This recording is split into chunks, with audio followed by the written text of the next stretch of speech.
Salut à tous, j'espère que vous allez bien, j'espère que vous avez passé un super week-end. Petite analyse du coup fin de week-end sur ce Bitcoin, il s'est passé quand même quelque chose d'assez intéressant et je pense qu'on va pouvoir trouver un deuxième short sur ce même coin. On est descendu mais à mon avis pas assez, donc je pense qu'on va continuer à descendre. On va aussi parler un petit coup de l'Ethereum et on va aussi parler de la paire Ethereum BTC. Mais ça sera plus ou moins tout pour cette vidéo. Je pense pas qu'il y a d'autres choses à dire et je pense que si le Bitcoin corrige un petit peu, on risque d'avoir une chute un petit peu totale sur pas mal d'alt. Déjà hier, on était dans une petite journée rouge, donc je pense que ça peut vraiment continuer. J'espère que cette vidéo vous plaira. On est parti. Crypto, million. Crypto, million. Crypto, million. Alors, commençons directement ici par ce BTC. On a du coup nos deux shorts qui sont passés à merveille. On a eu bel et bien cette inversion structure. Donc vraiment le top ici a été très bien formé. On a eu un très joli cost boss avec une remontée. Donc ici vraiment on est remonté en A, B et puis C.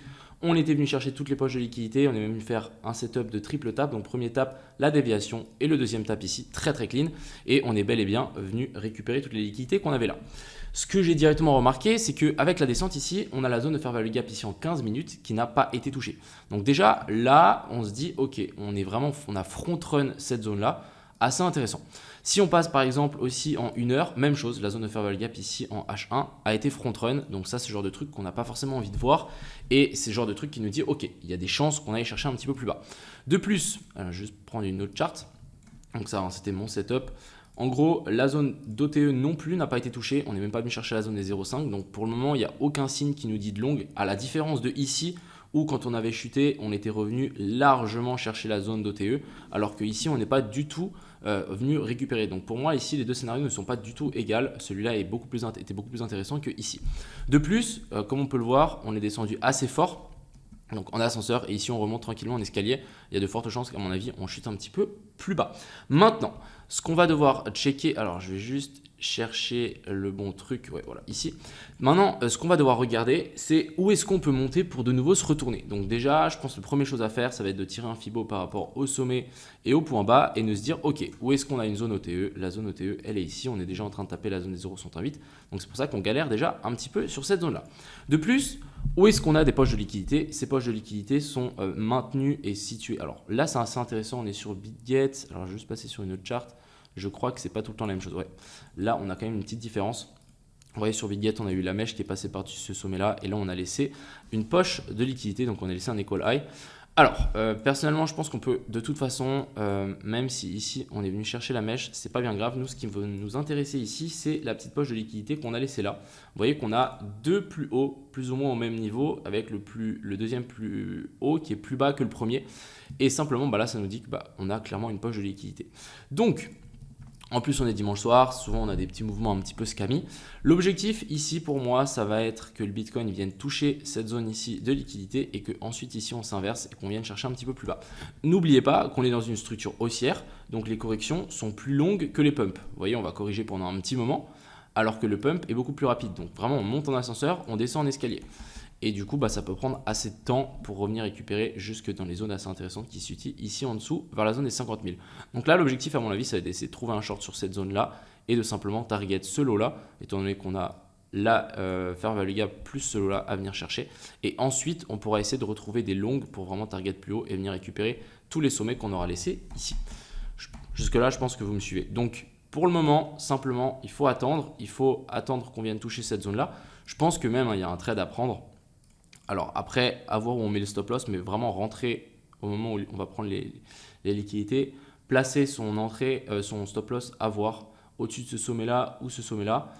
Personnellement, moi, si j'étais vous, j'attendrais vraiment qu'on ait finalement la manipulation et une fois qu'on commence à réintégrer, shorter à ce niveau-là avec un stop loss juste au-dessus du dernier plus haut. Je pense que c'est ce qui peut être le plus efficace et le mieux. Et sinon, directement target là. Donc là, ça nous donne un ratio de 4. Alors si on met le stop loss là, ça me donne un ratio presque de 5, donc ça pourrait être un trade assez intéressant. Voilà, personnellement, moi je pense que je vais vraiment attendre qu'on vienne toucher cette zone-là avant de prendre parce qu'on n'est jamais à l'abri qu'on fasse là et après on redescende. Même si notre scénario sera juste, c'est juste qu'on aura un mouvement de manipulation, récupérer 2-3 liquidités et ensuite on pourra descendre plus fort. Donc faites attention quand même. Ensuite, parlons de l'Ethereum. Alors, l'Ethereum, on est plutôt bullish, mine de rien à voir avec la pattern qu'on est en train de faire sur le Bitcoin. On est en train de retest l'ancien plus haut. On est venu chercher la petite zone de fair value gap ici en 12 heures. Alors je pense qu'on a la même en 4 heures. Ouais, en 4 heures ici aussi. Donc pour le moment, l'Ethereum, moi je trouve qu'il s'en sort plutôt très bien. Ce qu'il faudra se méfier maintenant, c'est qu'on ne réintègre pas ce plus haut là. Il y a de fortes chances, à mon avis, qu'on va réintégrer et qu'on va faire le même setup qu'on est venu là. Donc si on regarde ici, on a plus ou moins fait un M-top et après on a réintégré.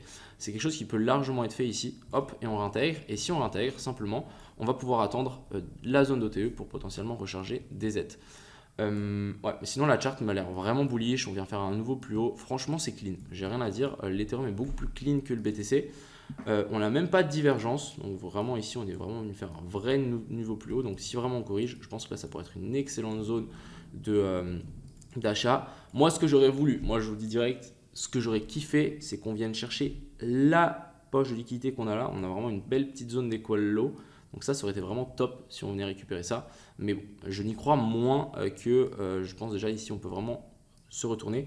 Le mieux, ce serait qu'on latéralise, petite mèche de liquidation, on intègre et ensuite ça part. Ce serait vraiment le top. Et on va finir par parler donc Ethereum contre le BTC, qui est toujours en train de latéraliser sur cette zone OTE.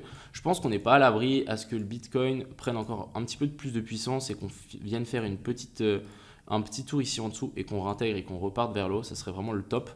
Mais ouais, je pense que ça peut être vraiment être pas mal. Après, pour moi, on est toujours dans une excellente zone pour tranquillement vendre ces BTC contre des ETH ou contre des alts. Bon, peut-être plus des Ethereum que les alts, mais ça, à mon avis, ça me semble vraiment excellent. Et à partir du moment où ici on va vouloir partir et que l'Ethereum, à mon avis, va partir, mais ça va être une boucherie. Et je pense même que si on a un ETF Ethereum qui commence à se pointer le bout de son nez, la zone d'OTE ici, elle peut vraiment être explosée. Après, on verra. Ethereum, c'est quand même un asset beaucoup plus petit que le Bitcoin, donc beaucoup plus facile à faire monter et à faire descendre. Voilà un peu ce que je voulais vous montrer aujourd'hui. Un petit peu de technique quand même, mais je trouve ça assez intéressant le fait que on vienne quand même nous faire une petite structure de top ici. Ce que je trouve aussi assez intéressant, c'est que on n'est pas venu forcément chercher ces highs, mais on est venu aussi chercher ce sommet-là. Donc là, ça nous donne encore une fois une prise de liquidité supplémentaire qui peut vraiment nous donner un beau retournement. Enfin bref, voilà un peu le topo pour aujourd'hui. J'espère que du coup cette vidéo vous a plu. Ça fait plaisir, j'essaie de faire une vidéo tous les jours. Et puis voilà, passez une bonne fin de week-end. C'était Rito Mignon. Ciao.